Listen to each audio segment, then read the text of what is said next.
நம்ம வசனத்தை நம்ம தியானிக்க போகிறோம். நல்ல கவனிங்க. ஆண்டவருடைய வருகைக்கென்று ஆயத்தப்பட என்னெல்லாம் செய்யணும்? ரொம்ப கடினமானது இல்லை, ரொம்ப சிம்பிள். உங்களை பரிசுத்தமாக காத்து கொள்ளணும். அதற்கு தினம் வேதம் வாசித்து ஜெபம் பண்ணி இயேசுவோடு வாழ்கிற ஒரு வாழ்க்கை. தேவ சித்தத்தை மாத்திரம் நிறைவேற்ற அர்ப்பணித்து கொண்டு எதை செய்தாலும் ஆண்டவரிடத்தில் ஜெபம் பண்ணி கேட்டு செய்யணும். ஜெபம் பண்ணி செய்தோன்னு சொல்லக்கூடாது. ஆண்டவரிடத்தில் கேட்டு தேவ சித்தத்தின்படி செய்யணும். அது ரொம்ப முக்கியம். பாடு உபத்திரம் நமக்கு கிறிஸ்தவ வாழ்க்கையில் உண்டு. ஆனால் ஆண்டவருக்குள்ளே நிலைத்திருக்கணும். பின்வாங்கி விடக்கூடாது, சோர்ந்து போகக்கூடாது. சில சமயம் ஊரே நம்மளை புறக்கணிக்கும், ஊரே நம்ம ஒதுக்கி வைப்போன்னு சொல்லுவாங்க. சோர்ந்து போகாதங்க, பயப்படாதங்க, நீங்கள் நிலைச்சு நில்லுங்க. நான் ரட்சிக்கப்பட்ட ஆரம்பத்தில் அப்படி தான் சொந்தக்காரங்க உறவினர்கள் அவங்க முன்னால் போகக்கூட பயமாக இருக்கேன்னு புறக்கணித்து ஒரு மாதிரி பேசுவாங்க. ஆனால் அப்படி தான் இருந்த கொஞ்ச காலம். ஆனால் அதே சமயத்தில் அதே சொந்தக்காரங்க என்கிட்ட ஜெபத்துக்காக வேண்டுதல் செய்கிற சூழ்நிலை ஆண்டவர் மாற்றினார். கொஞ்ச காலம் பாடு நிந்தை உபத்திரம் வரும், நிலைச்சிருக்கணும், ஆண்டவர் விட்டு விலகிடக்கூடாது. அதன் பிறகு நீங்கள் ஜெபம் ரொம்ப முக்கியம். இடைவிடாமல் ஜெபிக்கணும். தேசத்திற்காக ஆத்துமாக்களுக்காக ஜெபிக்கணும். அதெல்லாம் அனுதின வாழ்க்கையில் ரொம்ப சிம்பிள் தான். கடினமான பாரமானவைகள் அல்ல அவருடைய கட்டளைகள். அடுத்தது சுவிசேஷத்தை அறிவிக்கணும். Sharing the gospel. உங்களை மேடை போட்டு பெரிய பிரசங்கம் பண்ண சொல்லவில்லை. நீங்கள் இயேசுவை அறிமுகப்படுத்துவது. இயேசு உங்களை நேசிக்கிறான்னு சொல்லுங்கள், அது போதும். இயேசு உங்களுக்காய் மரித்தான்னு சொல்லுங்கள், அது அவங்களை தொடும். அது மாதிரி நீங்கள் இயேசுவை ஒரு கைப்பறுதி கொடுப்பது, சுவிசேஷத்தை அறிவிப்பது. அதில் நான் தொடர்ச்சியாக சொன்னேன். அதாவது அதிகாலையில் வசனத்தை சொல்லுவது, அப்புறம் ஆஸ்பத்திரியில் போய் ஊழியம் செய்வது, டாக்ஸ் கொடுப்பது, அப்புறம் தெரு பிரசங்கம். அதை குறித்து தான் கடந்த வாரத்தில் நான் உங்களுக்கு சொன்னேன், தெரு பிரசங்கம் என்பதை குறித்து. இதில் நீங்கள் கவனிக்க வேண்டிய முக்கியமான காரியம் என்னென்னா, இது மாதிரி ஒரு காஸ்பல் டீமை நீங்கள் உருவாக்கலாம். நீங்கள் காஸ்பல் டீம், சுவிசேஷ குழு, காஸ்பல் டீம். பாஸ்டர்மார்கள் உங்கள் சபையில் கட்டாயம் காஸ்பல் டீம் இருக்கணும். நான் திரும்ப சொல்கிறேன், எங்களுடைய சபையில் சர்ச்சு சிஎஸ்ஐ சபை தான், நியூ லைஃப் சிஎஸ்ஐ சபையில் 4 காஸ்பல் டீம் உருவாக்கி இருக்கிறோம். 4 டீம். ஆண்கள் ஒரு டீம், பெண்கள் ஒரு டீம், வாலிப பையங்க ஒரு டீம், வாலிப பெண் பிள்ளைகள் ஒரு டீம். வாரத்தில் ஒரு நாள் அவங்க கூடி ஜெபம் செய்வாங்க. எந்த கிராமத்திற்கு சுவிசேஷம் சொல்லணும், பக்கத்து கிராமங்கள் ஜெபம் பண்ணுவாங்க சின்சியராக. வாரத்தில் ஒரு நாள் அங்கே போய் சுவிசேஷம் அறிவிப்பாங்க. வீக் டேஸில் ஜெபிப்பாங்க. ஞாயிற்றுக்கிழமை மாலையில் 3 மணியிலிருந்து 6-6:30 மணி வரைக்கும் போய் சுவிசேஷத்தை அறிவிப்பாங்க. 4 வாரமும் ஊழியம் நடைபெறுகிறாரு. அதனுடைய விளைவு நிறைய பேர் ஆண்டவரை ரட்சிக்கப்படுறாங்க, தொடப்படுகிறாங்க. சிலர் கர்த்தருடைய சமூகத்துக்கு வர ஆரம்பிச்சிருக்கிறாங்க. அது மாதிரி சுவிசேஷத்தை அறிவிக்க ஒரு டீமாக நீங்கள் செயல்படலாம். உங்கள் சர்ச்சில் நீங்கள் முதல்ல அந்த டீமை உருவாக்க உங்கள் பாஸ்டர்கிட்ட சொல்லுங்கள், நாங்கள் ஒரு காஸ்பல் டீமாக ஜெபித்து ஊழியம் செய்ய விரும்புகிறோன்னு. அவங்க அழகாக கைடன்ஸ் கொடுப்பாங்க, உங்களுக்காக ஜெபம் பண்ணுவாங்க. எங்களை ஜெபம் பண்ணி அனுப்புங்க, நாங்கள் போய் சுவிசேஷம் அறிவிக்கிறோன்னு சொல்லுங்கள்.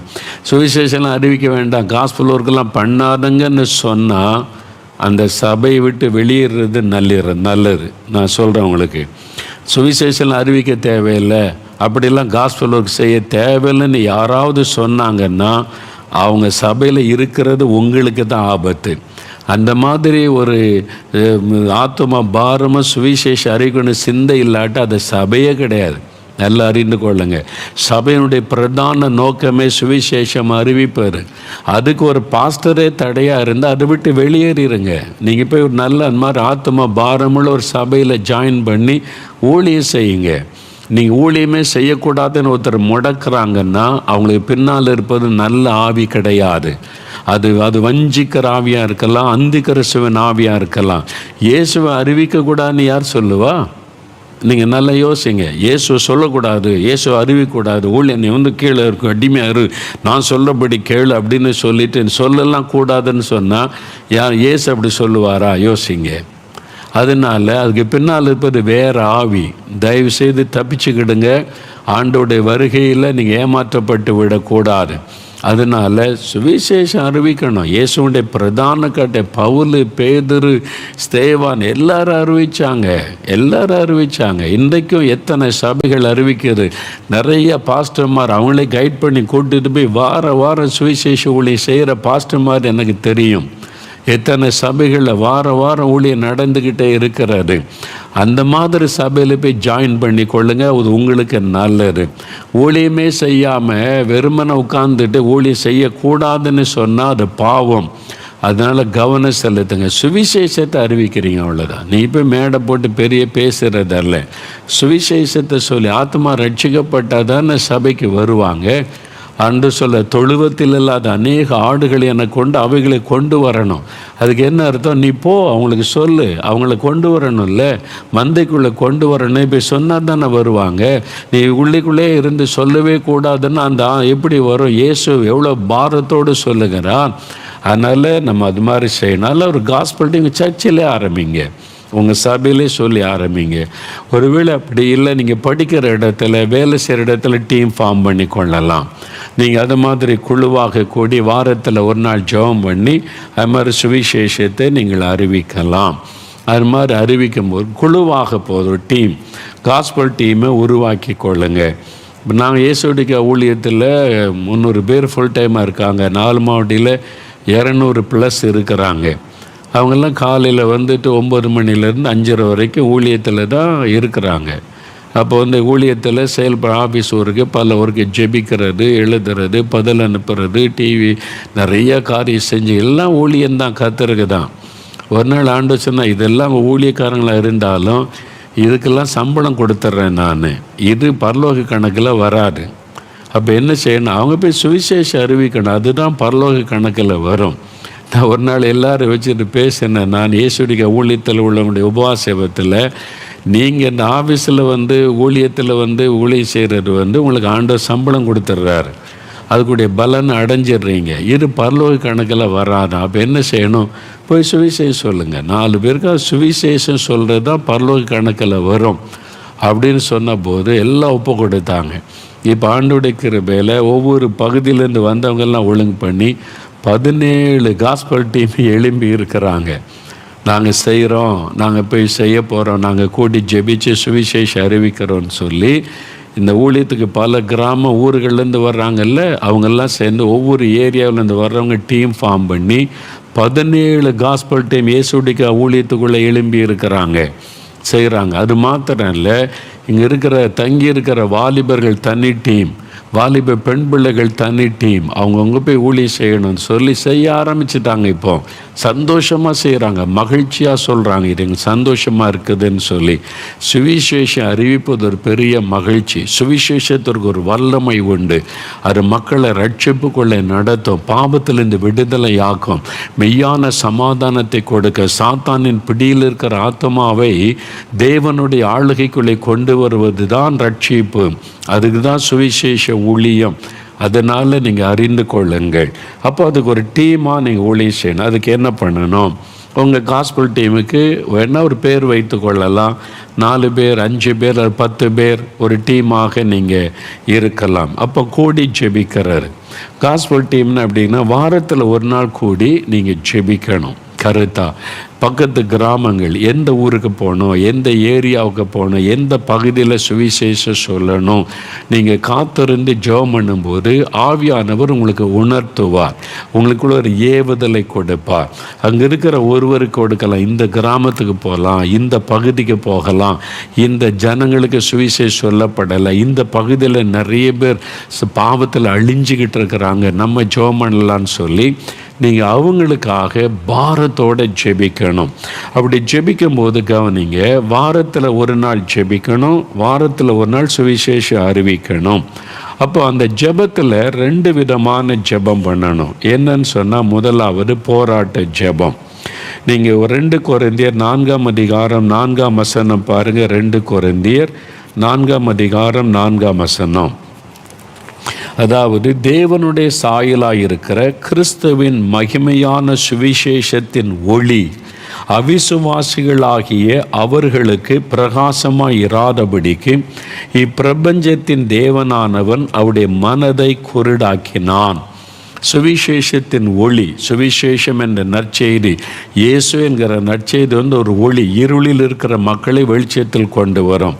ஆனால் அவருடைய உள்ளத்துக்குள்ள, அந்த இருளடைந்த உள்ளத்துக்குள்ள சுவிசேஷத்தின் ஒளி பிரவேசிக்க கூடாதபடி சாத்தான் அவருடைய மனதை குருடாக்கினான். அப்போ ரட்சிப்பை தடுக்கிற ஒரு ஆவி, அவங்க சுவிசேஷத்தை கேட்டு ரட்சிக்கப்பட்டு விடக்கூடாது என்பதற்காய் சாத்தான் மக்களுடைய மனதை குருடாக்கி வைத்திருக்கிறான். அப்போ குருடாக இருக்கிற கண்ணே தெரியல ஒரு ஆள்கிட்ட, அவர்கிட்ட போய் நீங்கள் படம்லாம் காமிச்சா அப்படி இப்படின்னா ஏதாவது தெரியுமா? அறுபாட்டில் அமைதியாக தான் இருப்பார். அப்போ அந்த கண் திறக்கப்பட்டால் சொல்கிறத கவனிப்பாங்க. அந்த ஆவிக்குரிய கண்கள் குருடாக்கப்பட்டிருக்குது. சாத்தான் மனதை குருடாக்கி இருக்கிறான். அப்போ நீங்கள் என்ன ஜெபிக்கணும்? ஆண்டவரே, இந்த கிராமத்தில், இந்த பகுதியில் ரட்சிக்க கூடாதபடி, சுவிசேஷத்தின் ஒளி உள்ளத்தில் பிரகாசித்து விடாதபடி அவருடைய மனக்கண்களை குருடாக்கி இருக்கிற சாத்தானுடைய கிரியைகள் கட்டப்படணும், அந்த கிரியைகள் அழிக்கப்படணும், அவருடைய மனதில் உள்ள அந்த தடைகள் விலகணும். அந்த பொல்லாத ஆவிகளை எதிர்த்து நீங்கள் போராடி ஜெபிக்கணும். இயேசுவுடைய இரத்தத்தை தெளித்து அவங்களுக்காக ஜெபிக்கணும். அந்த ஆவியினுடைய கிரியை விலகின உடனே சுவிசேஷத்தின் ஒளி பிரகாசிக்கும், உடனே ரட்சிக்கப்படுவாங்க.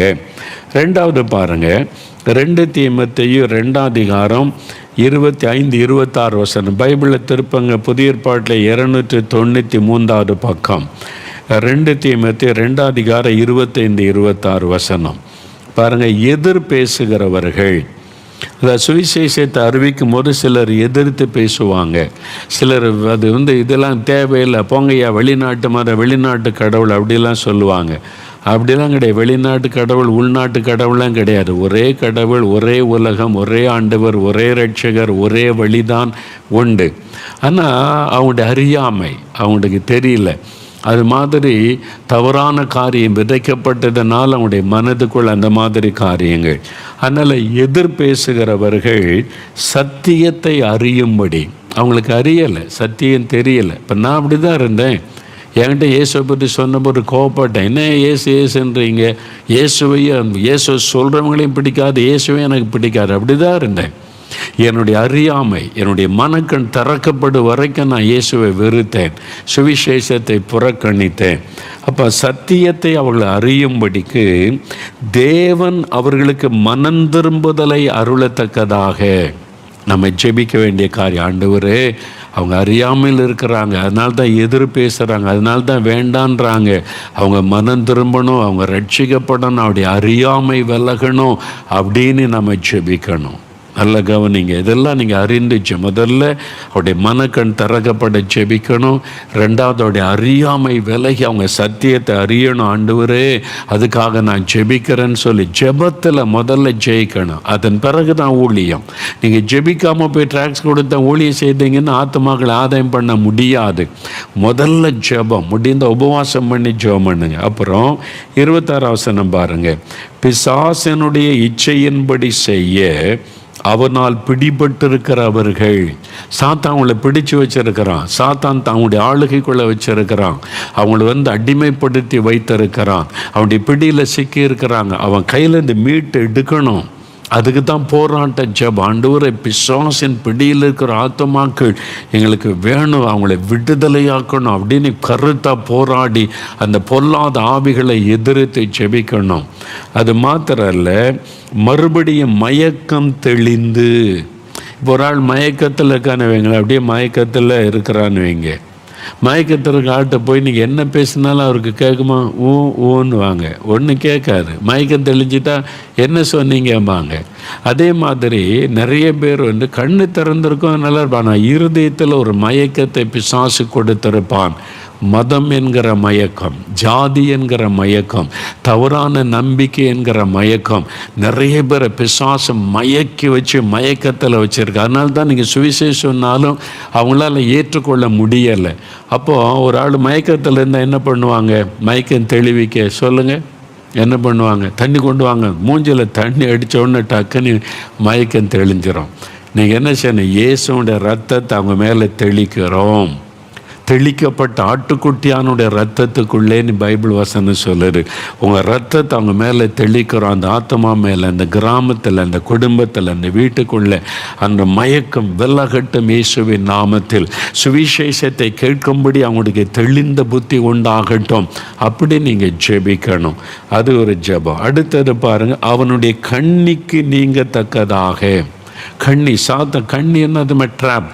சாத்தான் கண்ணி வச்சு சிலரை பிடிச்சிருப்பான். மதுபானம் என்கிற கண்ணி, போதை வஸ்துகள் என்கிற கண்ணி, அப்புறம் மத வைராக்கியம் என்கிற கண்ணி. அப்போ மத தீவிரவாத அமைப்பு இருக்குது. அவங்க நிறைய பேர் காசு கொடுத்து அவங்கள அடிங்க இவங்கள அடிங்க, அவங்களுக்கு பக்தி அதெல்லாம் கிடையாது. அவங்களுக்கு வந்து மத வைராக்கியத்தை அதுக்கு காசு கொடுப்பாரு, அந்த மாதிரி செய்கிறாங்க. அவங்க வந்து நம்ம இதை காசு கொடுத்து மதம் மாத்திர மாதிரி பேசுவாங்க. ஆனால் அவங்க தான் நிறைய பேருக்கு காசு கொடுத்து சம்பளத்துக்கு வச்சு இவங்களை அடிங்க அவங்கள அடிங்கன்னு சொல்லி ஒரு வைராக்கியத்தை உண்டாக்குறாங்க, அவ்வளோதான். ஆனால் நம்ம வந்து அவங்கள பகைக்கக்கூடாது. அவங்க கண்ணில் அகப்பட்டு இருக்கிறாங்க. ஆண்டவர் அந்த கண்ணி தெரிப்படணும். சாத்தானுடைய கண்ணில் அகப்பட்டு இருக்கிறவங்க விடுதலை ஆகணும். இயேசுவின் நாமத்தில் அவனுடைய கண்ணி தெரிப்படணும் அப்படின்னு நீங்கள் ஜெபிச்சு பாருங்கள். அவங்களுடைய லைஃப்பில் சேஞ்ச். எதிர்க்கிறவங்க வித்தியாசமாக மாறிடுவாங்க. நீங்கள் ஒரு மாற்றத்தை காண முடியும். அந்த மாதிரி இந்த காரியங்கள் பாருங்க. அந்த சாந்தமாய் உபதேசிக்கணும், கோவப்படக்கூடாது. சிலர் வேண்டாம் அவங்க ஏசெல்லாம் வேண்டாம் போங்கயான்னு சொல்லிட்டு கோவப்படக்கூடாது, சண்டை போடக்கூடாது. இயேசுவையே வேண்டான்னு சொன்னாங்க. இயேசு ஒரு கிராமத்துக்கு போன போது எங்கள் கிராமத்துக்குள்ள வர வேண்டாம் போங்கயான்ட்டாங்க. சீசர்களுக்கு உடனே கோவம் வருது. என்ன சொல்கிறாங்க, எலியா மாதிரி அக்னியை இறக்கி அழிச்சிடலாமா?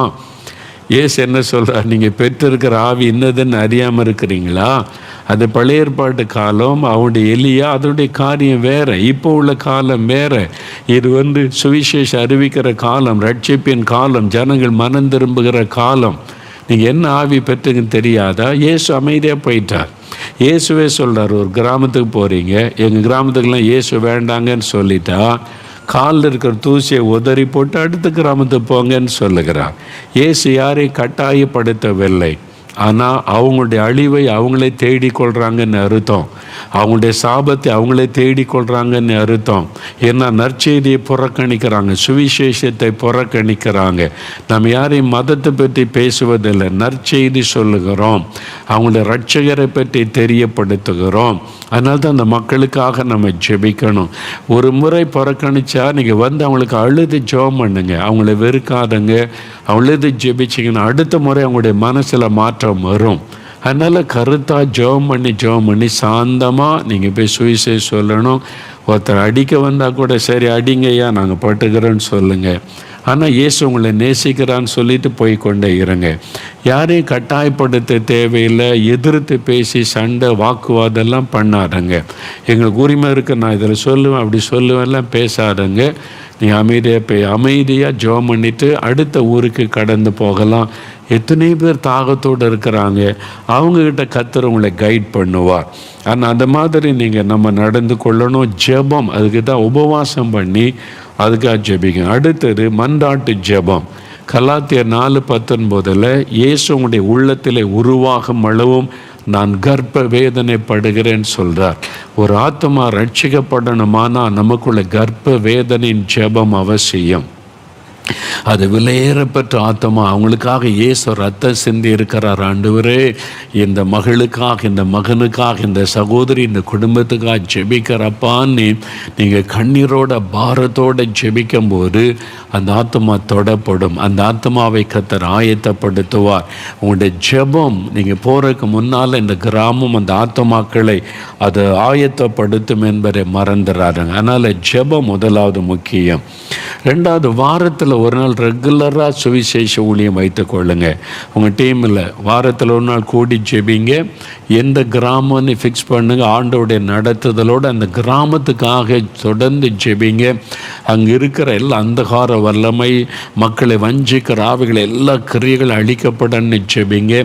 முடிந்தால் ஒரு நாள் நீங்கள் ப்ரேயர் வாக் போகலாம். அந்த கிராமத்துக்குள்ளே அப்படியே நடந்து, ஒன்றும் அறிவிக்கக்கூடாது, நீங்கள் ஜஸ்ட்டு வாக் பண்ணி ஜெபிக்கலாம். ஆண்டவரே நாங்கள் இந்த கிராமத்துக்கு ஜெபிக்கிறோம், அது நீங்கள் பாட்டில் சாதாரணமாக நடந்து இருதயத்தில் ஜெபிக்கணும்.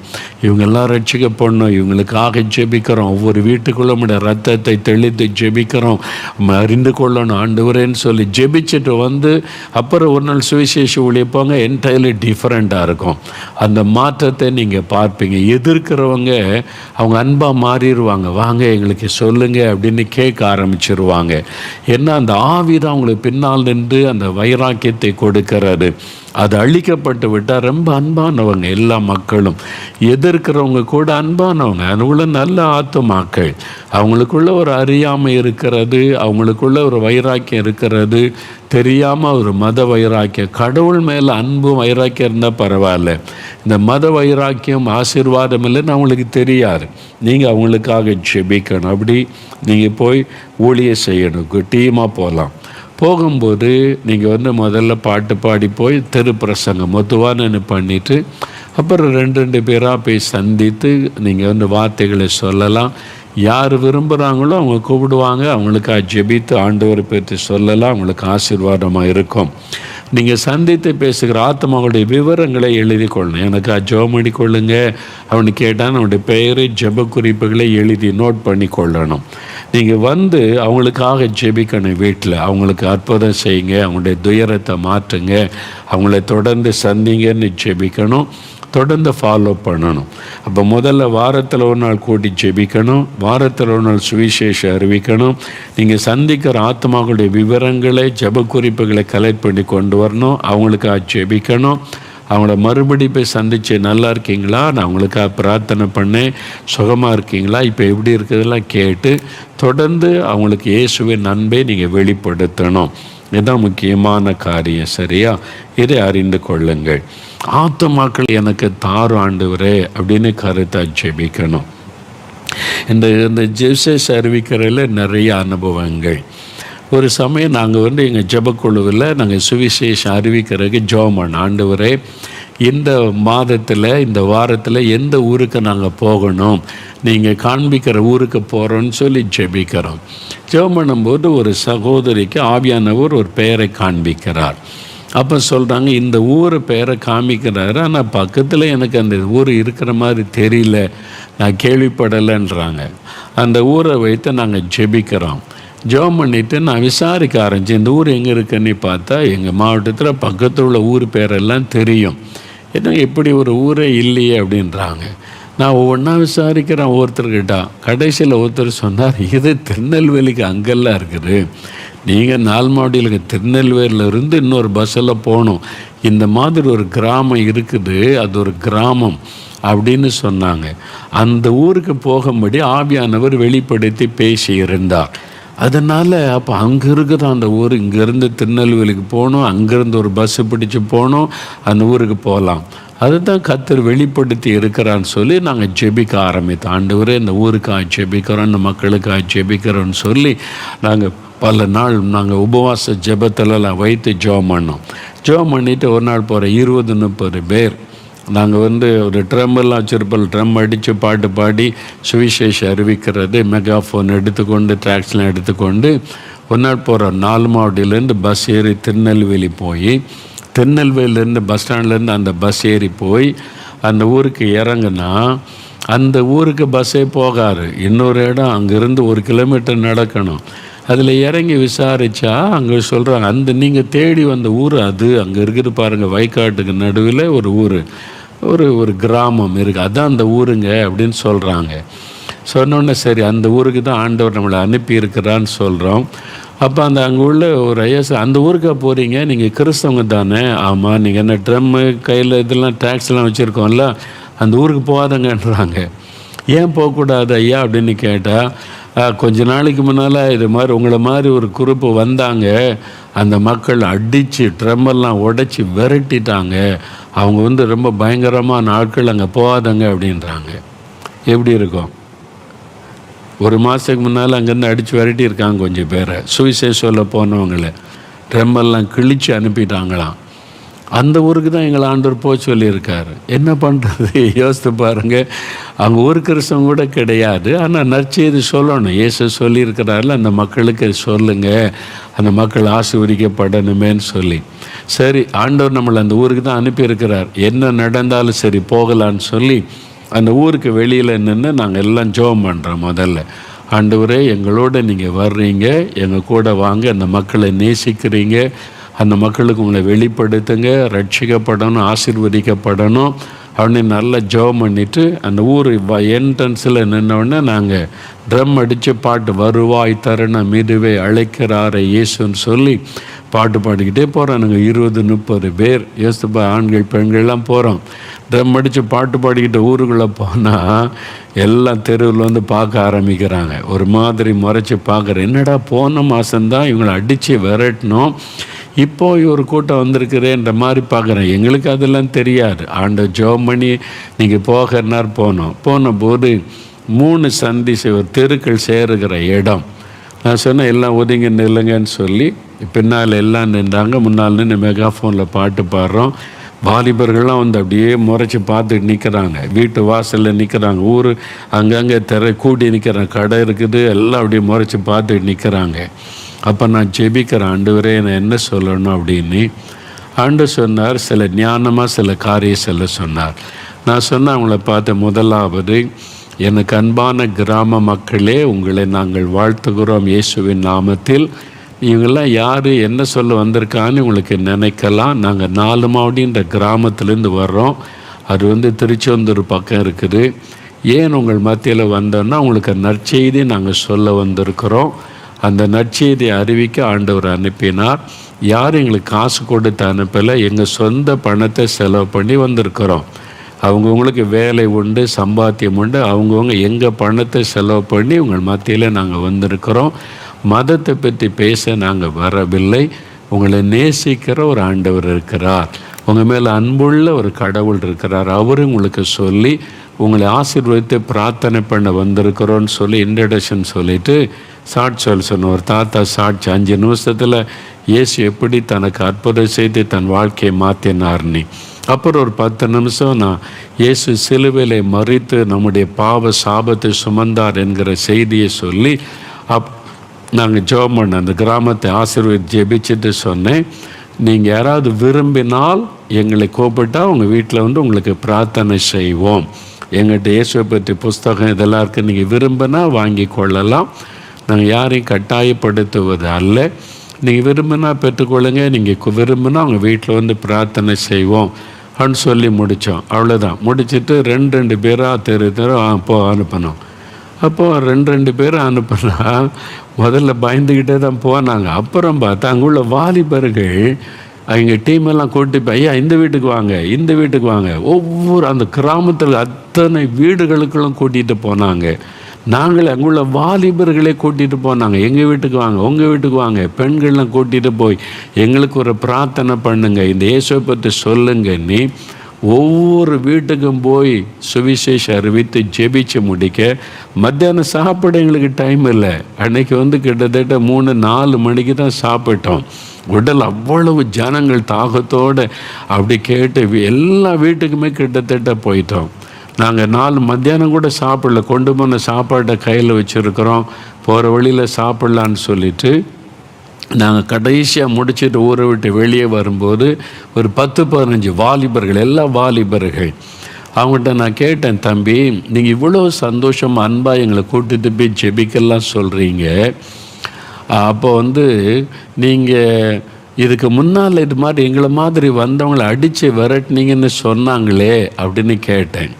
உடனே தம்பி சொன்னாங்க, ஐயா உண்மைதான், நாங்கள் அடித்து விரட்டினோம் போன மாதம் வந்தவங்கள. ஏன் அடித்து விரட்டினேன்னு தெரியுமா?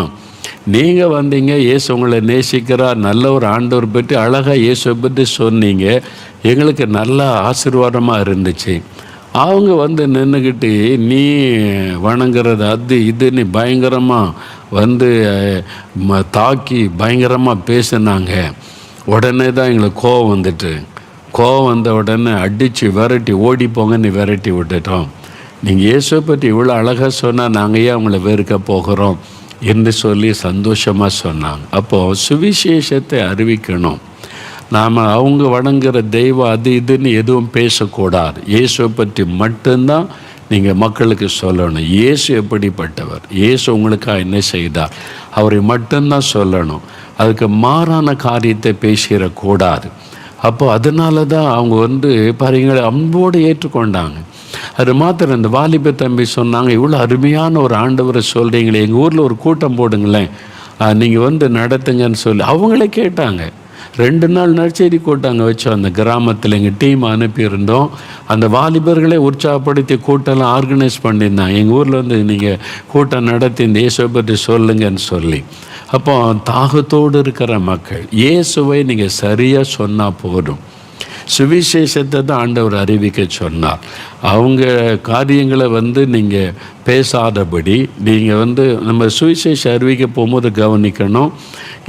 அது ஒரு மத வழிபாட்டு தலத்துக்கு முன்னால் நின்று பேசக்கூடாது. அவங்க ஒரு இந்து கோயிலோ முஸ்லீம் இதுவோ இருந்தால் அங்கே போய் நின்று பேசக்கூடாது. நம்ம தெருவில் பேசலாம். அவங்களுடைய மத வழிபாட்டு ஸ்தலத்துக்கு முன்னால் நின்று நீங்கள் பிரசங்கம் பண்ணக்கூடாது. அது மாதிரி நீங்கள் கவனிக்கணும். அந்த எல்லைகளுக்குள்ள அவங்களுக்குள்ளே போய் டாக்ஸ் கொடுக்குறேன் இயேசு பற்றி சொல்லக்கூடாது.